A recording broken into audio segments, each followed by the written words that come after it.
this is exactly what you, to a certain degree, were saying about me. You know, I'll talk to one woman and give her grace because I understand her story. But when I go on social media, you already know if you watch my content, dude, because you said it. The number one thing I talk shit about is women having fatherless babies and not getting married before they have children. So, yeah, this is the reason why I go so hard on that, because nobody else on the planet demonizes single mother behavior. Well, And it's not this is just what I'm single saying. mothering. My issue is of the conscious decisions that women are making, children are getting involved in. All of this shit is centered around ego. If I'm being honest, even the babies.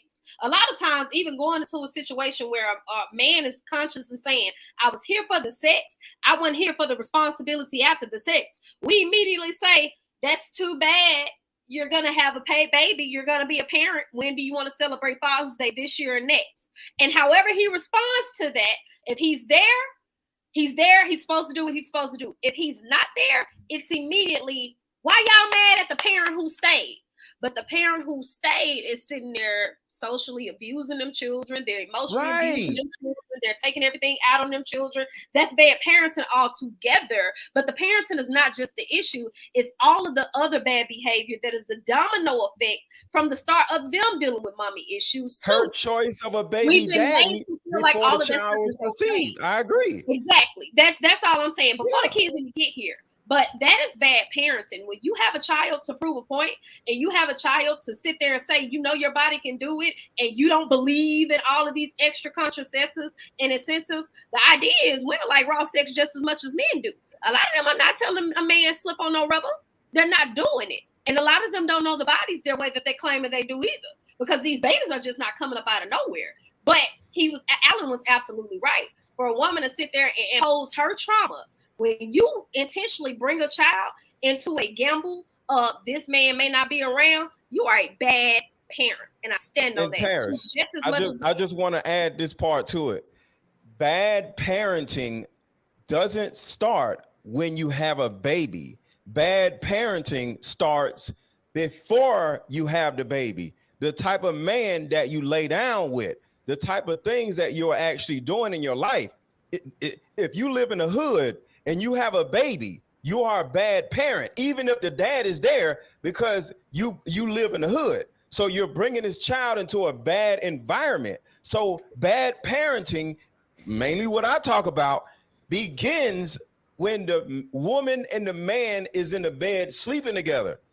That's what I'm saying. So at the end of the day, when the man in the video just said, when a woman says, when a mother says, I did the best I could, no, the hell y'all didn't, because look at our dads. Look at your kid's father. Y'all did not do the best y'all could, because y'all kid's father, just like the rest of our fathers, were bums.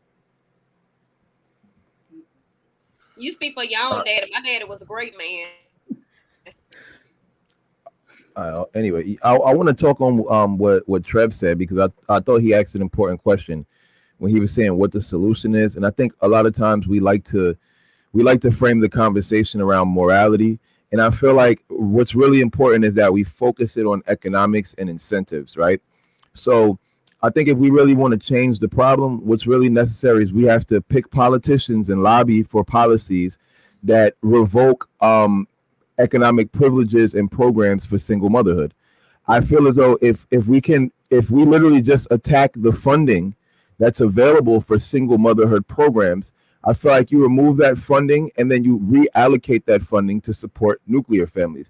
So the tax benefits, that all those benefits that are going to single moms, make those tax benefits for families, and you'll find people getting married and having families overnight.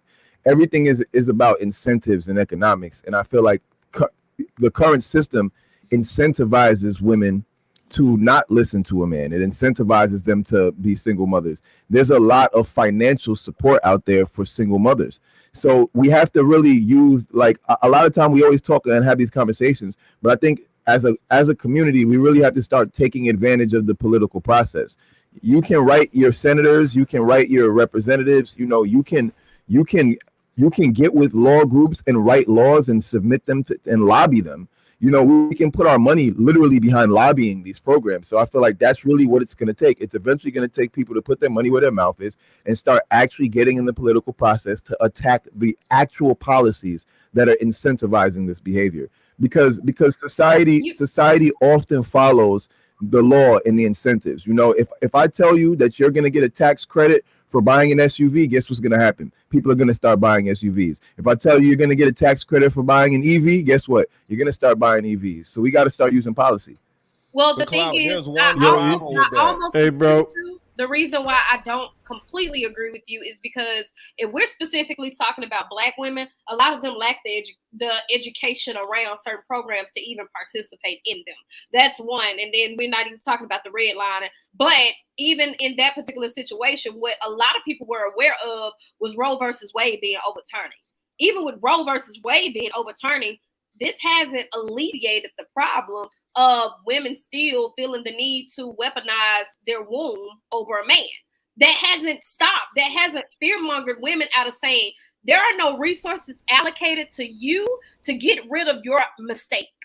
And even with that being an option off the table now, even with knowing that you could possibly be fined in certain states or even jailed for going to get a plan B, or you can't even track your period in the event that you may have a miscarriage. And that could be potentially putting you in a court situation, fighting for your life.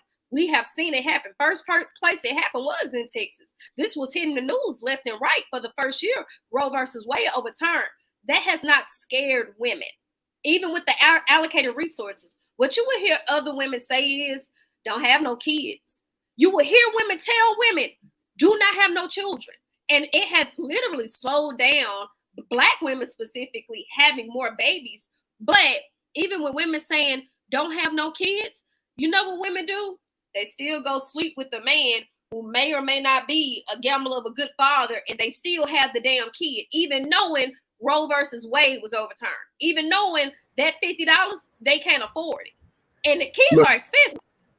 Look, that's fair, but Roe versus Wade is one law, right? Like, so you're talking about Roe versus Wade, and I'm talking about we got to attack multiple levels. Right? We're talking about WIC programs. You're talking about food stamp programs. You're talking about restructuring an entire system. During the feminist movement, there were a lot of systems created to incentivize behavior, and we have to dismantle. Why can't you let him land like you just took forever to land your plane?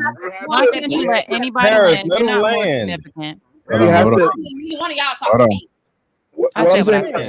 During the feminist movement, a lot of systems were created that are incentivizing the very behavior we're seeing now. We have to dismantle those systems, and the only way to do it is the same way those systems got in place. There was a time where people like Margaret Sanger, right, were creating organizations and lobbying and getting into the curriculum and infiltrating, education systems for the sole purpose of making their vision come true. The reality is that as a community, we have to be willing to do the same thing. We have to be willing to plot 20, 30, 40, 50 years ahead and do the same thing they did. Infiltrate the school systems, slowly change the laws, and have our own agenda, which we're willing to spend money and lobby to make our agenda happen. The problem is that we have an agenda that we have common ground, but we're not actually using the system. We're not using the system to make it happen. We're just talking about it amongst ourselves and thinking that hold on, having this one at a time. One at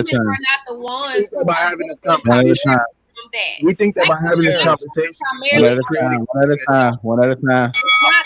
So I wasn't done. So like I was saying, we think that by just having this conversation and having awareness that's enough, but we actually have a government, like we have an entire system that if we actually infiltrate it the right way and use it, we can actually direct change. Like more than just talking, like laws can actually change based off where you put your money. We have the power to choose the council members. We have the power to choose mayors. We have the power to choose the police chiefs. We have the power to choose the judges.